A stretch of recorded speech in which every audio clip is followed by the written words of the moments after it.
Hello, everyone. Welcome to this week's Teaching Moment Thursday. It is May 7th, and we're very excited to have you here again. Today, we're going to be breaking down the approach. We're going to be talking about several different things that are very important to think about when using your approach to attack the ball. Just some points of emphasis that we're going to look through today. We're going to start with just breaking down the approach. So talking about the different steps, what you need to be doing during the different steps, and why each of those are important. Then we're going to go into really emphasizing the importance of the first step. And we're going to talk through why you really need to have a good, efficient first step in order to be successful with your approach. And then we will finish off by talking about how moving slow to fast in your approach can help make your approach a lot more powerful. We're not going to be touching a ton on your arms and your arm swing with your approach, but if you need more information on that, make sure to check out our teaching moment from a few weeks ago where Ashley really broke down the different types of arm swings and what is important when swinging at the ball. Now I'm just going to talk through the different steps in your approach and why each of those things is important. And so it's just kind of a general overview, but your first step with your approach is going to be your directional step. So if you are right-handed, your steps are going to be left, right, left. And if you're left-handed, your steps are going to be right, left, right.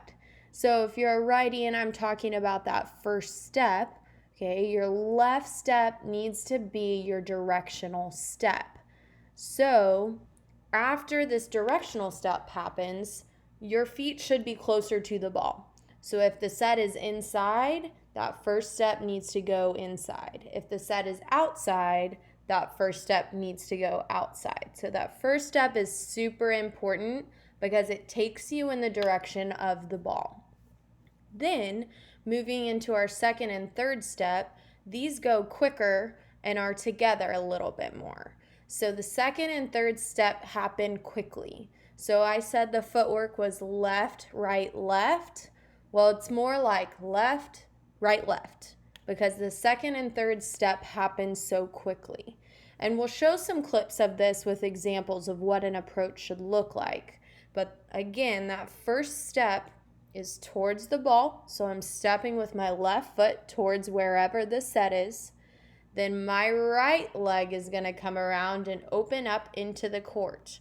And so I'm going to bring my right foot around, and then my left foot is going to come around quickly like we talked about. So right, left at the end, where I'm getting open to my setter, which Ashley talked about when we're doing our arm swings. And then you would get up, jump, and swing.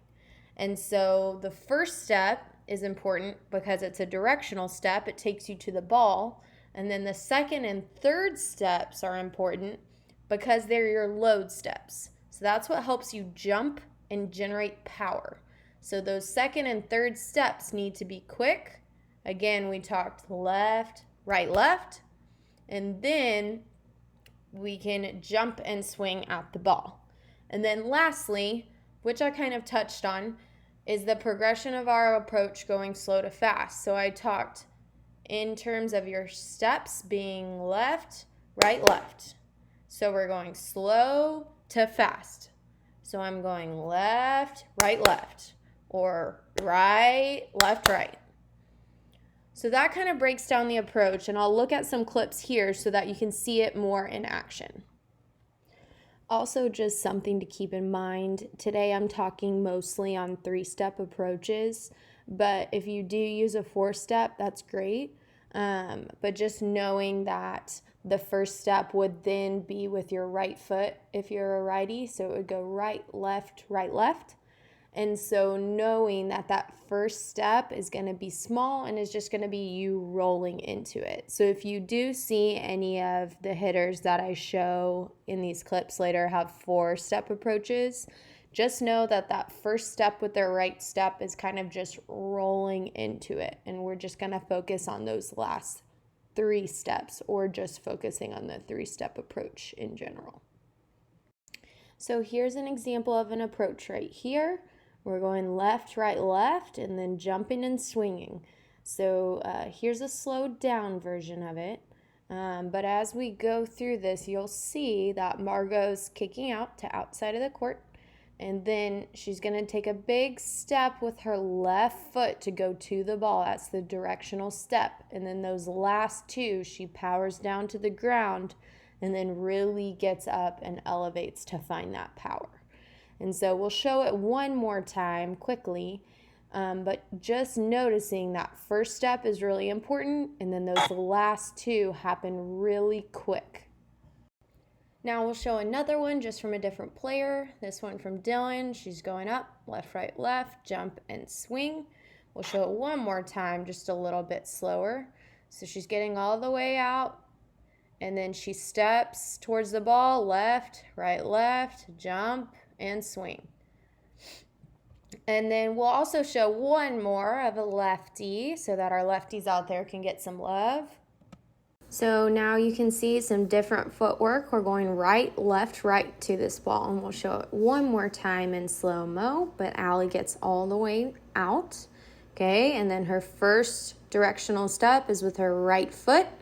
Her left and right steps are fast, and then she elevates to get up and swing for this ball. So now we're going to talk about the importance of the first step. And so when we're jumping and swinging, we really want to make sure we're jumping straight up. And so the importance of the first step comes into play because if our first step is not to the ball, we're going to be jumping out for the ball instead of jumping up, thus lowering our vertical and contact point.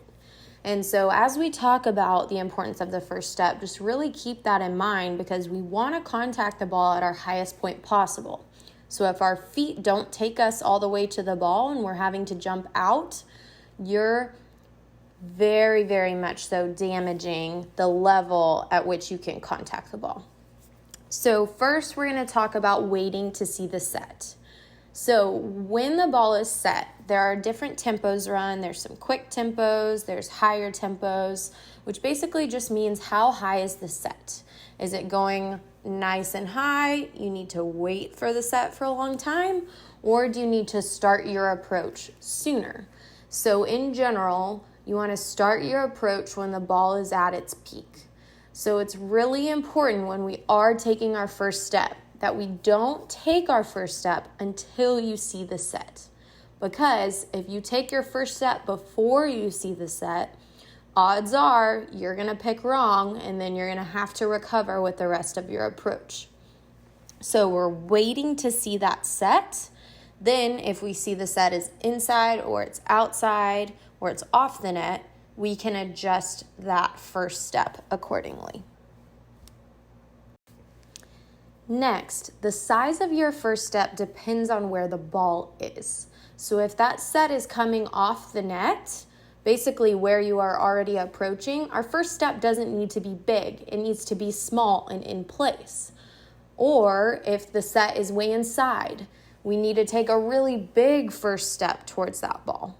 So it all just depends on where that ball is, which again just shows that if we wait to see where the set is, then we can make a logical decision on how big and in what direction our first step needs to be. And then lastly, this creates efficiency with your feet. If we're efficient with our first step, it takes us to the ball. It makes elevating and getting off the floor that much easier. But if we're not efficient with our first step, we may end up taking more than 3 steps to get to the ball, and we won't be able to contact the ball at the point that we want to. And now we'll move into some clips that really exemplify the importance of the first step and show some examples as to when your first step doesn't go to the ball, what can happen with your approach and your contact point. So getting into example here, Margot kicks out, the set is inside, and I stopped it here to show you her first step is not going to the ball. So then she has to adjust with her approach and tries to kind of jump out to the side towards the ball. So we would like that first step to be more inside since the set is towards the inside, but she does a good job of trying to adjust and still get a really good attack on this play. So good job on her part in being able to adjust, but would like for her to take a more efficient first step. We'll show it one more time. We want that first step to be more inside since that's where the set is. So another example of a not so good first step, she's kicking out, it's out of system. I stopped it here. Her first step is basically in place, and that set is inside. So as you can see in the slow-mo, you'll see here, once it comes off of Carly's platform, it's a little bit inside, and Margot should be able to tell that. So we would want her left step to be more inside instead of just in place. So you can see her last right-left jumps out, and she has to tip that ball. She tips it to a good spot, which is great, but she did have to make that adjustment on those last two steps, as you can see in this last example as well. Now we'll show a better example of this. And so on this one, Margot's first step is really big. So she's able to get all the way underneath this ball and jump straight up.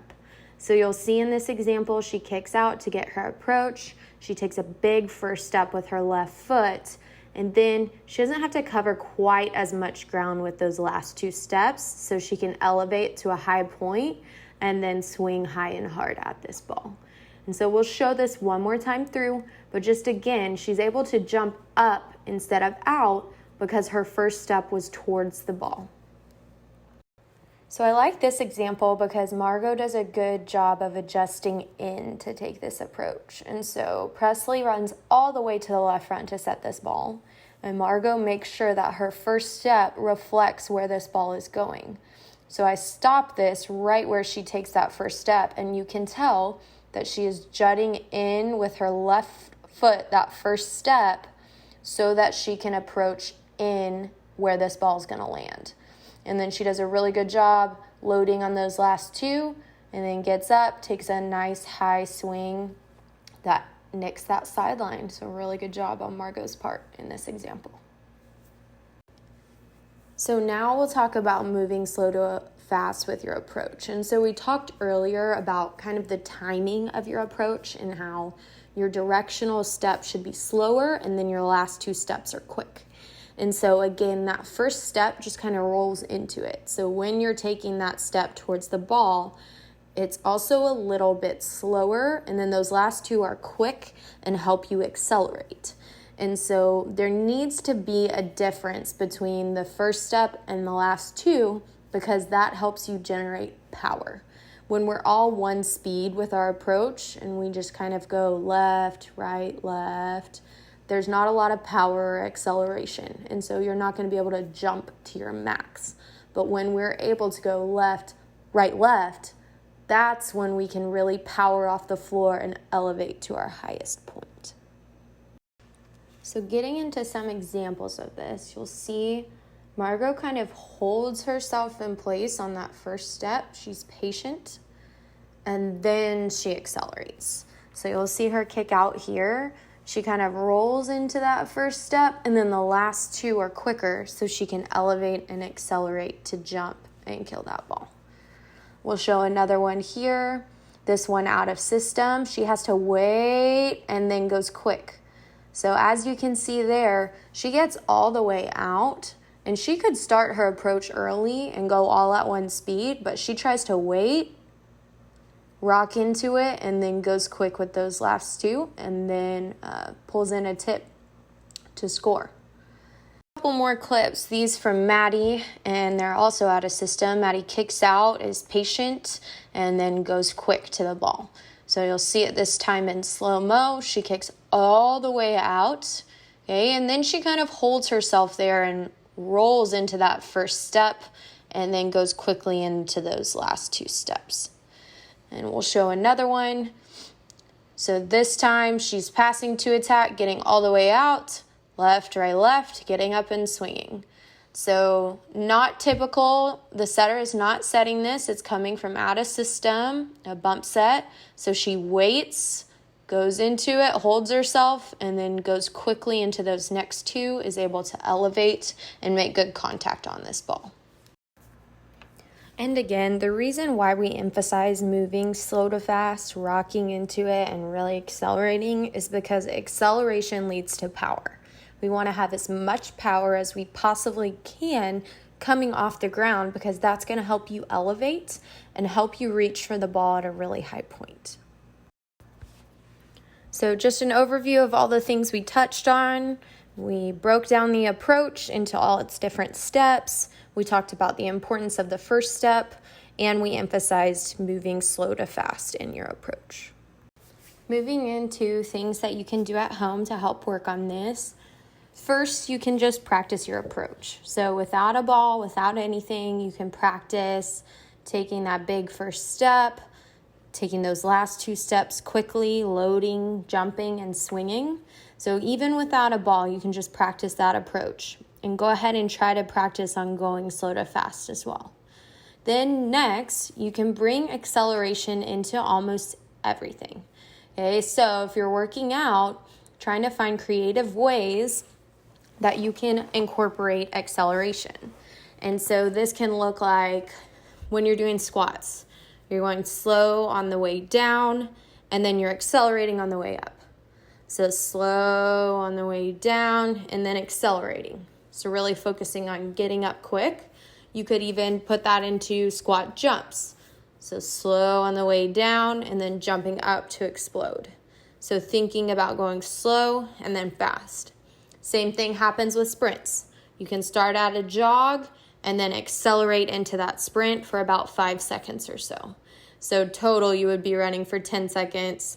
You jog for about 5, and then you accelerate quick into that sprint. So you could do about 10 of those. Also, you can incorporate this into box jumps. So whether that's off the ground, where you're just doing a squat to a box jump, or you can incorporate your full approach.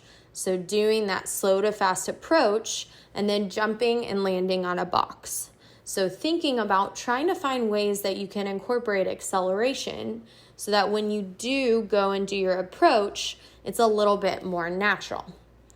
And then lastly, you can work on tracking the ball. So being able to go slow to fast and being able to take a positive first step, you have to be able to track the ball.